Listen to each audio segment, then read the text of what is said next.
Hey guys, and welcome to Inkom 2020 Enter the Unknown. My name is Cale Acton from Trappe Beer, and today we're going to taste this excellent array of beverages. Just a quick thing about myself. I am a Cicerone certified beer server, and I have a certificate in beer science from KU Leuven.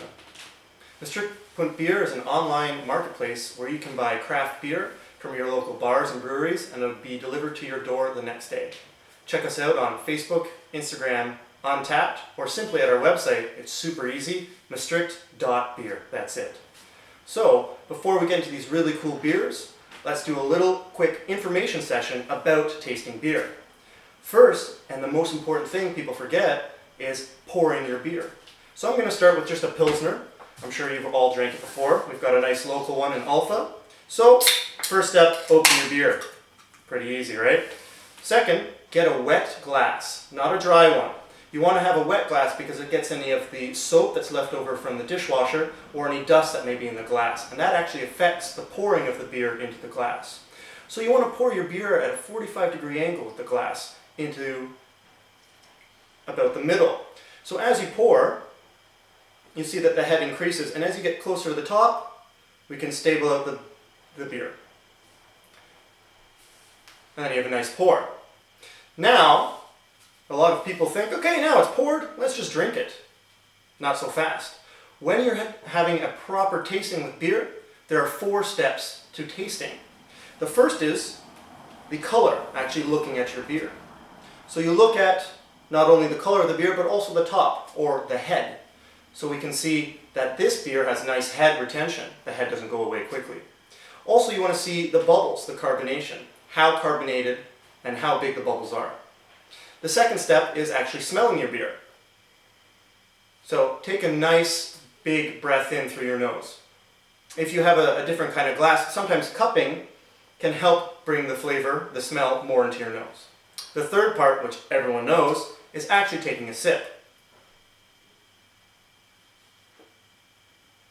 Make sure you get the beer all the way around your mouth so you can get a full flavor. Now, the last and most important step is actually the aftertaste, what comes up in your throat, the back of your mouth after. So take another sip and be more conscious about the back of your tongue. That's where we get the perceived bitterness from beer, one of the most distinctive qualities. So now that we got that out of the way, keep those 4 steps in mind when you're drinking these great beers. I'll talk about each one as we go through them. All right. So the first beer we'll be trying is the Weihenstephaner Hefeweizen beer. This is a very traditional beer. This brewery has been in existence since 1040. It's actually the oldest continually operating brewery in the world. They're going on 1,000 years of brewing. This is a Hefeweizen, or a Weiss beer. So this is a beer made with a lot of wheat in the brewing process, and it gives it a very particular banana-like esters. This beer is very, very famous, and is probably one of the best examples of a Weizen style. Perfect in the summer, 5.4% and 20 IBU. So, remember our pouring tips? Especially with Weiss beers, you can get a lot of head if this is not poured correctly. There are very typical Weizen style glasses, which will actually give you a much nicer pour. But today we're just using the same glass so we can get a nice example. So also remember your tasting steps. You should get a nice fruity esters and aromas out of the nose. Now also when you take a sip, you'll also get those banana esters. That comes actually from the yeast in the beer. See, it's a little bit cloudy when you look at it. Can't quite see through it. That's also part of the brewing process. So, cheers.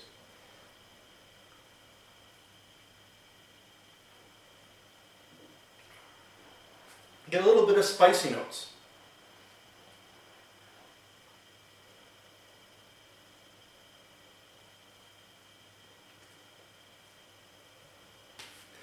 And another thing about Weizen beers, there's a very low perceived bitterness. That's what you get at the back of your tongue, in your throat.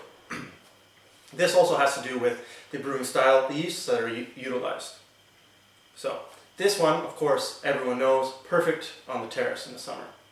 So once you finish enjoying this one, let's head on to the next beer.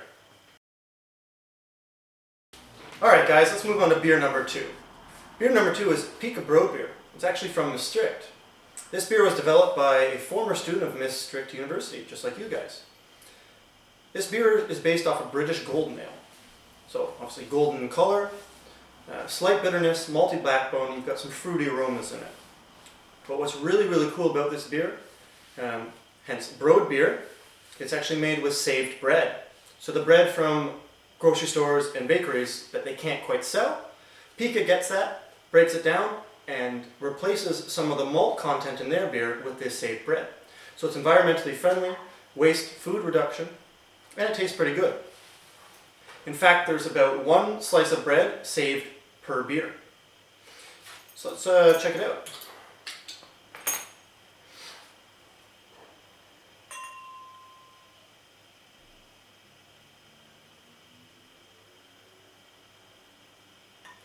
This one, of course, is a little darker in color. That's because of the baked bread in it. Also not quite see-through, just like the Weiss beer. You do get some nice fruity aromas in the nose.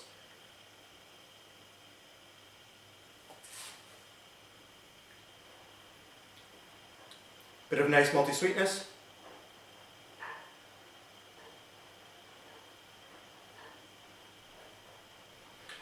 And just a little bit of the bitterness in the back of your tongue. Well, enjoy this beer, guys, and then we'll move on to beer number 3.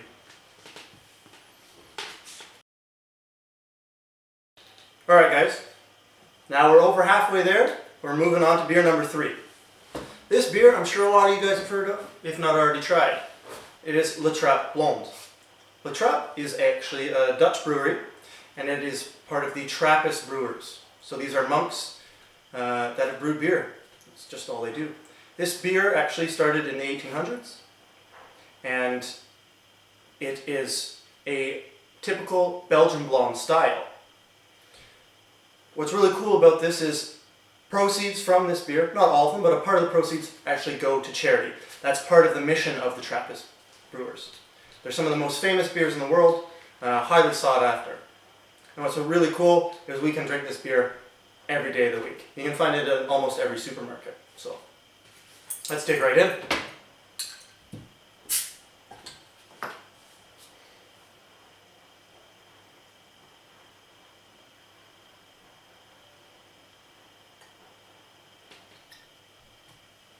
This beer is 6.5%, so we're going a little bit up in ABV.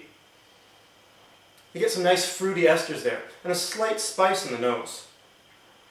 This one's a little more clear than the other beers we've had, and a lot more carbonation coming out of the bottom of the beer.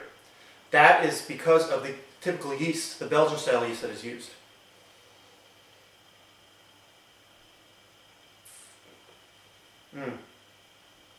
Quite nice. You get a little bit of that clove spice.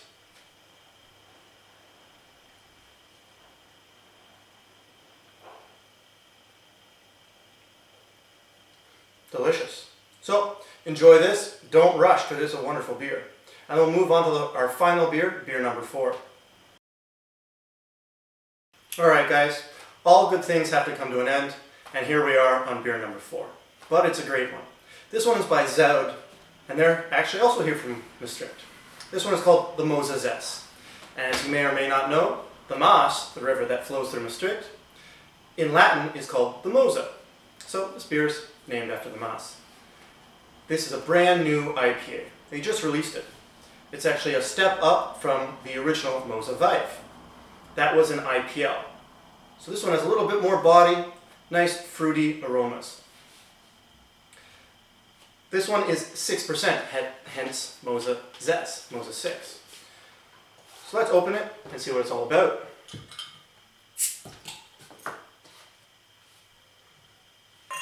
What's really cool about this beer, they used 4 different kinds of malts. Go.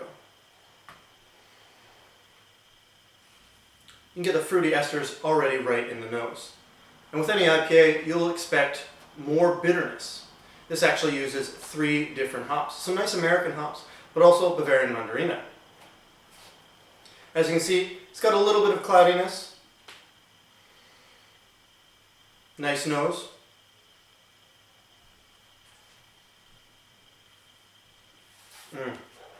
Really nice, well-made IPA. Let's give it another sip.